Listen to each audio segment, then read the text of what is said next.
بڑے بڑے بوجھ اٹھائے ساری زندگی، شہرت اپنے ساتھ بہت امتحان لاتی ہے، بڑے بڑے بوجھ اٹھائے، باپ چاچے تائے بابوں کے جنازے اٹھائے، اور بیٹے کا جنازہ اٹھاتے میری کمر ٹوٹ گئی ہے۔ میں تمہیں باہر سے زندہ نظر آ رہا ہوں، میں اندر سے ایک مردہ لاش، میرا اندر خالی ہے، لیکن مجھے جینا ہے جب تک میرے رب نے میرے لیے جینا لکھا ہے، مجھے اللہ کا پیغام سنانا ہے جب تک اللہ نے میری زندگی کا آخری سانس لکھا ہے۔ میں اللہ کی رضا پہ راضی ہوں، کبھی شالاکی سے جوان پتر نہ مرا۔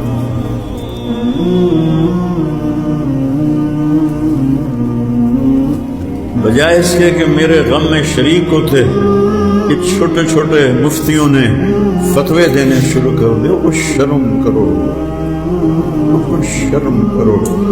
فقہ سمجھ کو کہتے ہیں، شامی پڑھی ہے سمجھ کوئی نہیں ہے، ہدایہ پڑھی ہے فقہ کوئی نہیں ہے، سمجھ کوئی نہیں ہے کہ اس زخم دل پہ مرہم رکھنا ہے یا نمک چھڑکنا ہے۔ آپس کے تعصب نے، دیوبندی بریلوی جھگڑوں نے دین کی شکل بگاڑ کے رکھ دی۔ جن چیزوں کا نہ آخرت سے تعلق ہے نہ دنیا سے، اس پہ مناظرے، جھگڑے، فتوے۔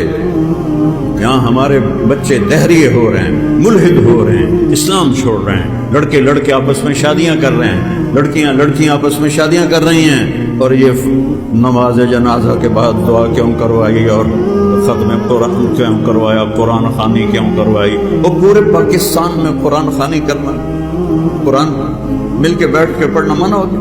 میں معافی چاہتا ہوں، میں ایک زخمی باپ ہوں، اس لیے پاگل پن میں کچھ جملے میں بول گیا ہوں، لیکن کیا کروں، جو ساز سے نکلی ہے وہ دھن سب نے سنی ہے، جو تار پہ گزری ہے وہ کس دل کو پتا ہے۔ اخلاق سیکھو، انسانیت سیکھو، کتابیں پڑھنے سے نہیں علم آتا، علم اور چیز ہے، نیکوں کی صحبت سے آتا ہے، اہل اللہ کی صحبت سے آتا ہے۔